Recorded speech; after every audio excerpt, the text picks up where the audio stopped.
It is a 2-card show weekend here. I'm going to Orlando today, Friday. Tomorrow, Saturday, I'm going to be in Chicago for just about 5 or 6 hours. About a 400 table show over there. Super excited. Let's see what happens at the shows. So this was hyped up to be a really big show in Florida. First thing I have to say is the venue is really nice. This card show was pretty much the same as the Popka in a new location. The hotel was great. One thing I didn't like though was I think a $20 or $25 parking along with admission. Already walking the door, you're paying $30. Most of the dealers here I see all the time at all the Florida shows. A ton of great vintage dealers here. So if you're coming out of state and you're looking to buy some vintage cards, definitely recommend the Popka card show or this card show because they're always gonna be there. Now on the other side of the show, there was some people selling comics, also coins and toys. Now I don't know enough about this type of stuff to really talk about what was there, but you can see it on the screen. And before you guys see the pickups from the Orlando and Chicago card shows, I have to thank the sponsor of this video, which is myslabs.com. I use MySlabs all the time. You only pay a 1% commission fee on selling cards on the platform, which is fantastic, especially for your graded cards. Other marketplaces are anywhere between 8 and 15%, so you can save some money listing cards on the website. You also can find a ton of deals there as well if you search around the site, so I highly recommend you check out myslabs.com. So $475. Yeah, with the Tecamente is really nice. It is. You can see that right there. Alright, we're gonna do that. First pickups here at the show, headlined by 3 different cards. We have the 68 Mantle, we have also the 59 Clemente, and also the 1960 Ernie Banks. Let's keep making deals. I never saw that before.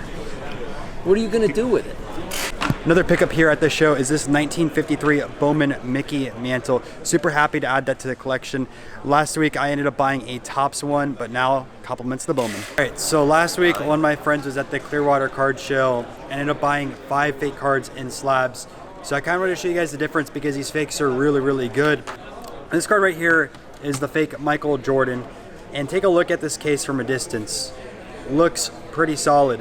When you look at the minor details, it's different. Now, this is a real Tom Brady right here. It is a low grade, but it is a real slab. So I want to show you guys the differences. First thing is the surface. You want to feel the surface on the card. I know it's hard to see on the video, but when you feel the surface, it feels completely off compared to a real one. On the fake ones, you're going to be able to slide your finger a lot faster on it versus the real ones a lot slower. First thing I noticed right away with this. Now, another thing is the corners on these. So if you look at the real one over here, solid corners, straight lines. But on this fake one over here, they have a little bit of a different case. They actually have rounded corners going across the edge. Don't know how well it's picking up, but a little bit different. Another thing I've noticed on these slabs is actually the barcode. The barcode is actually a little bit thicker. When comparing these side by side, up and down, you can see a little bit of a difference on that one. But again, if you don't have a real slab next to you or you're just buying this at the heat of the moment, this can really pass by. There's a few other minor details as well on these. Take a look at the Psa Hologram right here on the fake one compared to the real one. You can see it is slightly different on that. The thing I want to show you guys is the opacity around the card. Obviously these are see-through, but the opacity is different on a real and a fake. Let's do 180 and I'll do it. Look, you can even pop these open right here. Look at this. All right, better question. How much you want on the Jaw Genesis? Pops open right here at the bottom. As these actually make a cracking noise, it's hard to hear it here at the show, but when you put this, start feeling the edges and you can hear it cracking into place. These are not sonically weld like the ones that are at PSA.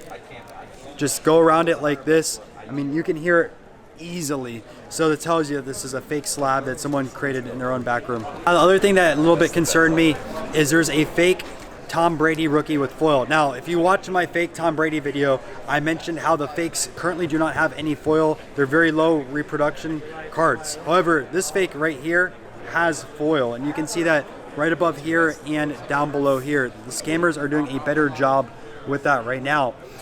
everything I talked about in that video still applies. You can see the difference on the real one versus the fake one right here. The colors are still washed. The only difference now is that there is foil. So make sure to watch that video for the Tom Brady's. I want to have that in there that the fakes now have the foil. Be very careful out here, guys. There's people selling fake slabs at the Florida card shows. We want to need to stop this immediately. So, well, it comes to 2025. 2025? I've known you a long time. I'll do 1700. 17?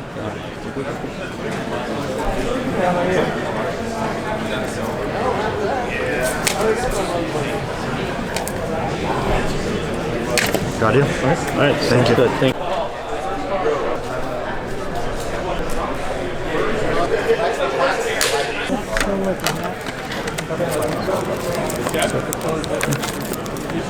So what do you think you could do on this lot?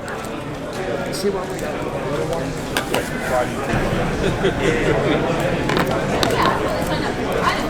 425. 425?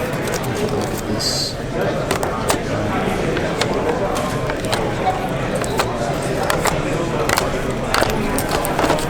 Let's do it. Yep. So we're about to learn a little bit about one of the cool checklists in 1966 Topps football. All right, this is the 1966 Topps Funny Ring Checklist, card 15 in the regular Topps set. There were 24 individual funny rings that were inserts in the packs. You actually punched them out and you made a ring that you could wear. Each one is shown on the card, front and back. There's 24 of them. The rings themselves now sell for 40 to 50 bucks when the cards are intact. And the checklist can go 4 figures if it's in really nice condition. So it's just an oddity that got by a lot of people because everybody threw this card away because they had no idea it was part of the regular set. All right, guys, day one here in Orlando is finished. Super happy with the pickups today. That 54K line is sweet. I've been wanting a high grade on that for a while. Now, heading back home, and tomorrow morning, I'm flying out to Chicago.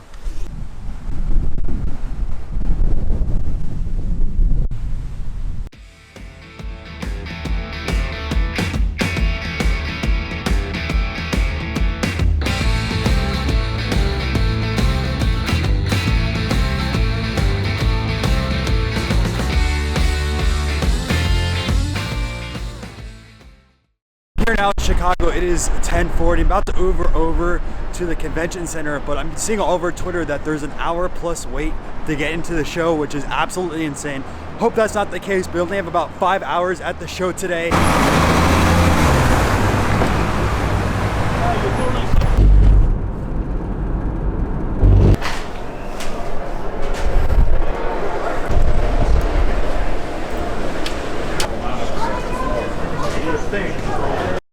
So the Chicago Sports Spectacular took place at the same venue as the National, except it was upstairs. Remember where the National was? You walked right in, you went to the left. That was actually a car show this weekend. So there's a bunch of sports cars, different things like that, right in the venue. Upstairs, you could find all the cards.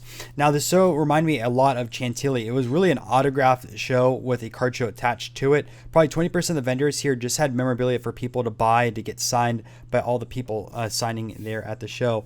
On the other side of things, though, with the sports cards, there's a good mixture of both modern and vintage right across the board. I mean, you can kind of see what's showing on the screen. Plus, there's some really cool one-off pieces. Here in Chicago, I got a Jack Johnson from 1910 and this John Smoltz Gold Refractor. These were issued in approximately 1910 to 1911 because the offer expires in 1911. These are the larger versions. They're kind of a weird size. They're like 4.5-ish or 5-ish by 7-ish type size. And what you did is you turn in 15 coupons. From them, you had cigarettes, and you had to send it post-paid to the company, and they would send you a card.